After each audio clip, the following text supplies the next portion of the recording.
Selamat sore semuanya, masih di channel Dunia Filsafat. Pada kesempatan ini kita akan membahas tentang filsafat manusia. Manusia yang menjadi pembeda dengan makhluk yang lainnya adalah kesadaran akan eksistensi. Setelah itu kebebasan dan kreativitas. Kesadaran itu adalah kemampuan berpikirnya.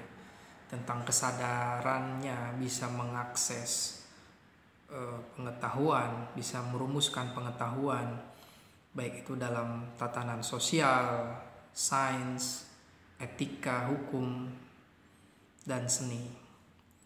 Kemudian manusia juga merumuskan suatu cara untuk memprediksi seberapa berkembangnya dia. Manusia akan selalu mencermati tentang evolusi hidup. Seorang pemikir yang dianggap rumit, dia juga seorang spiritualis juga, Hegel. Dia nulis tentang buku filsafat sejarah. Dia menjelaskan bagaimana bahwa yang namanya manusia itu adalah kesadaran. Kesadaran ini terkoneksi dengan suatu roh absolut yang akan mencermati, yang akan melandasi suatu jiwa zaman.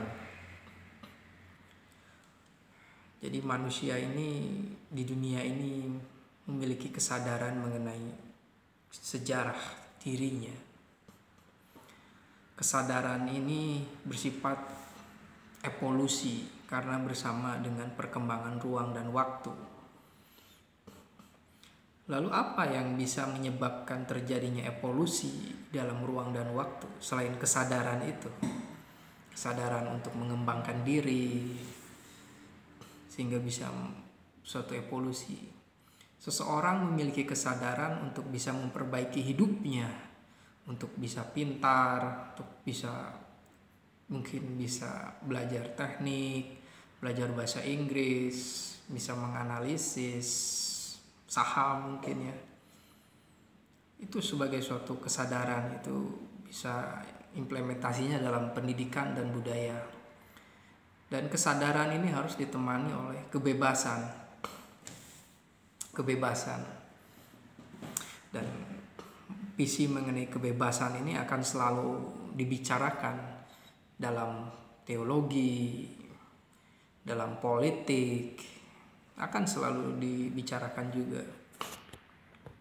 Sehingga mengenai kesadaran ini janganlah sebagai suatu kesadaran yang palsu. Ya, oleh mazhab Frankfurt itulah ideologi itu.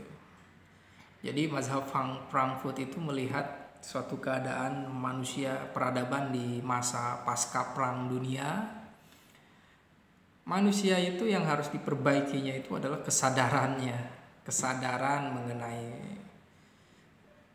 cara hidup, cara memperlakukan manusia, bahkan menilai kembali setiap rumusan mengenai modernitas, agama yang menjadi ideologi, yang dimapankan, yang dijadikan sebagai paradigma. Bahkan menurut mazhab Frankfurt, modernitas telah gagal, malah menjadikan manusia menjadi manusia yang instrumental, memperalat. Sehingga mazhab Frankfurt menggunakan teori kesadaran ini sangat penting di dalam analisisnya. Ya, kalau meminjam dari Hegel berarti tentang kesadaran mengenai ruang dan waktu, mengenai evolusi. Dan berbicara mengenai evolusi ya berbicara tentang keterbukaan sebagai suatu kritik terhadap ideologi. Dan mengambil juga analisis dari Marxisme, yaitu menganggap bahwa kita itu harus mengkritisi ideologi tertutup. ya setiap ideologi itu adalah kesadaran palsu gitu. Kemudian Hegel juga membahas tentang kebebasan. Kita harus memahami bahwa orang terkungkung dengan ideologi tentang struktur budaya manusia sehingga tidak memiliki kebebasan. Dan sayangnya yang merenggut kebebasan itu adalah perang antar negara. Negara bagi Hegel itu adalah yang bisa merawat kebebasan setiap warga negaranya. Walaupun bagi Marx bahwa negara itu salah satu memiliki fungsi juga kalau diselewengkan oleh para tiran itu menjadi mengeksploitasi rakyatnya. Mungkin Hegel di sini bersifat ideal melihat negara dan Marx melihat pesimis tentang negara. Kemudian direhabilitasi oleh Lenin dan Mao Zedong tentang betapa pentingnya negara itu untuk mengatur kebebasan. Ya, jadi kebebasan ini sangat penting sekali sehingga setiap orang ketika diberikan kebebasan dan dia memiliki kultur atau budaya juga kesadaran yang ilmiah, logis, itu bisa menjadi kreatif sekali. Dan setiap manusia ketika diberikan kebebasan, rujukannya kemana? Kalau kebebasan itu dikaitkan dengan rasionalitas, itu akan menjadi kreativitas, peradaban. Tapi kalau kebebasan diberikan kepada mereka yang tidak punya otak, para pemikir dangkal, ya akan menjadi anarki, terjadi kerusakan di muka bumi gitu. Nah dari sini ada satu sisi yang harus kita cermati selalu, memberikan kebebasan. Kebebasan bukan dalam artian tidak memberi aturan, tapi memberi pilihan. Adanya kebebasan itu karena ada pilihan. Kalau tidak ada apa-apa ya itu bukan bebas, memang gak ada apa-apa, nihil. Nah kalau berbicara mengenai kebebasan maka di sana ada suatu pilihan. Berbicara mengenai pilihan maka di sana ada suatu ikhtiar, kreativitas, ide, suatu konsep tentang memilih apa yang harus dipilih, dialektika. Ya maksudnya kebebasan itu karena ada pilihan kita memilih. Makanya manusia ketika merumuskan tentang masyarakat kan idenya banyak kan. Ketika kita mau kuliah apa gitu kan, banyak nih jurusannya apa, kita beri kebebasan sesuai dengan keinginannya, otentik. Nah di sini kebebasan itu harus kita selalu rawat ya. Ketika kebebasan itu diantara berbagai pilihan yang layak kita pilih itu bagus. Begitu juga kita memilih yang bagus dari yang paling jelek itu juga masih bagus, kita punya pilihan. Kalau tidak ada pilihan, tidak ada alternatif, itu bukan kebebasan. Dan tentu saja tidak akan ada kreativitas. Sekarang negara Cina memang kreativitasnya dalam bidang produksi barangnya. Mereka dibebaskan untuk produksi barang, tapi mereka dibatasi dalam bidang politik. Tapi politik itu kalau ukurannya untuk kesejahteraan ya mereka mungkin sebagian udah menikmati ya. Walaupun dimensi tentang manusia itu masih luas, tidak hanya diukur dari seberapa dia mendapatkan pemenuhan hidup dari ekonomi, itu saja gitu.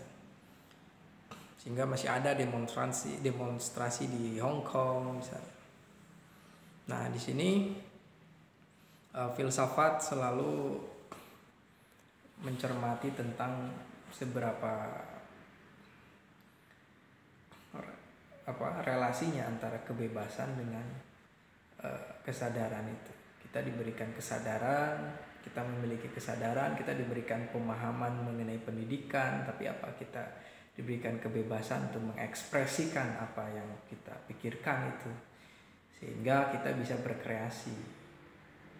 Lalu tujuannya apa sih? Kita diberikan kebebasan, kita memiliki kesadaran. Ayo, tujuannya untuk apa? Apakah untuk pengetahuan, untuk menjadi intelijensi yang tinggi? Apakah karena kebebasan itu kan bukan tujuan, dia sebagai alat mungkin ya, dia sebagai suatu media, sebagai sesuatu yang harus dilalui, tapi bukan tujuan. Lalu apa tujuannya manusia di dunia ini?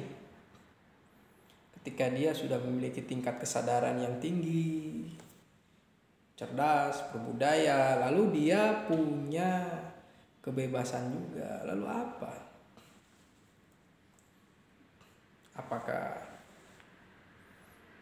Apakah ini menjadi problem? Tentu saja menjadi problem, karena di dunia ini banyak manusia belum bebas, manusia masih belum berbudaya atau belum memiliki kesadaran yang tinggi atau kesadaran yang belum bisa optimal. Dari itu di dunia ini diperlukan banyak orang cerdas, orang yang memiliki kesadaran. Masih banyak yang belum. Menjadi persoalan ketika hanya kita yang memahami saja persoalan eksistensial, hanya kita saja yang memiliki kebebasan. Nah, di sini adalah tugas kita, mungkin tujuan kita itu memperluas pemahaman mengenai kebebasan dan melihat apakah orang di dunia ini sudah bebas. Itu perenungan gitu. Kalau sebatas tujuan dari filosofis atau filsafat ya itu untuk memetakan, merefleksikan pemahaman mengenai esensi manusia. Tapi kalau dibawa ke wilayah praksis, apakah kebebasan di negara seluruh dunia itu sudah benar? Apakah sudah sejahtera? Ya kita harus terus meneliti itu. Untuk meningkatkan wawasan tentang kesadaran, ya kita harus meneliti itu aja. Semoga semuanya bermanfaat. Terima kasih.